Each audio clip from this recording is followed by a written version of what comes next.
Regardez, ces enfants courent pour aller à la messe. Ils seront 10 000 comme chaque dimanche pour communier en chantant avec le Père Pedro.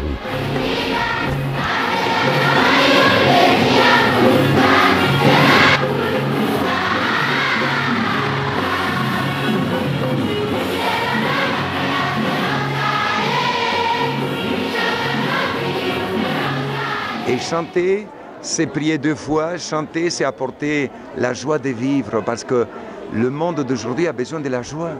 Il y a tant de problèmes, tant de drames, tant de choses qui détruisent l'être humain. Et bien ici, par la joie de vivre, on essaie de remonter les personnes.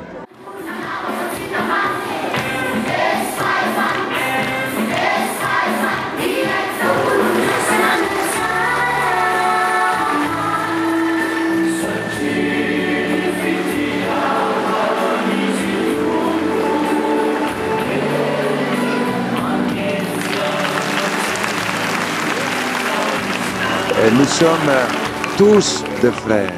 Nous n'avons rien à défendre. Nous avons qu'à donner. Donner les talents, l'amour que Dieu nous a donné, le partager, le faire suivre à travers nous.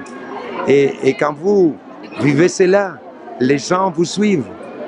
Mais ça fait 50 ans bientôt qu'on vit cela. 50 ans. 50 ans d'une belle histoire qui a commencé pas loin de ce gymnase-église. L'histoire du Père Pedro commence ici, sur cette décharge, qui fait plusieurs centaines de mètres. Il arrive ici, il trouve des milliers d'enfants en train de chercher quelque chose qui va leur permettre de manger pour la journée. Et le Père Pedro se dit, c'est ici que j'installe ma maison. Et il a construit ici les premières maisons, là, à côté même de cette immense décharge.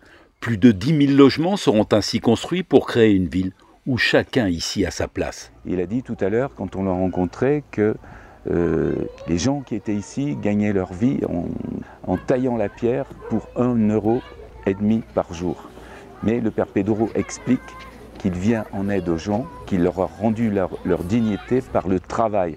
Ici à Camaçu, des milliers de personnes travaillent et ont retrouvé cette dignité du travail. Une action connue dans le monde entier qui mériterait bien un prix Nobel.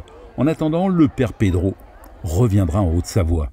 Il sera le 28 juin à Siers-sur-Léman, c'est-à-dire tout près de Thonon. Il donnera une soirée et le bénéfice de la soirée ira à son œuvre.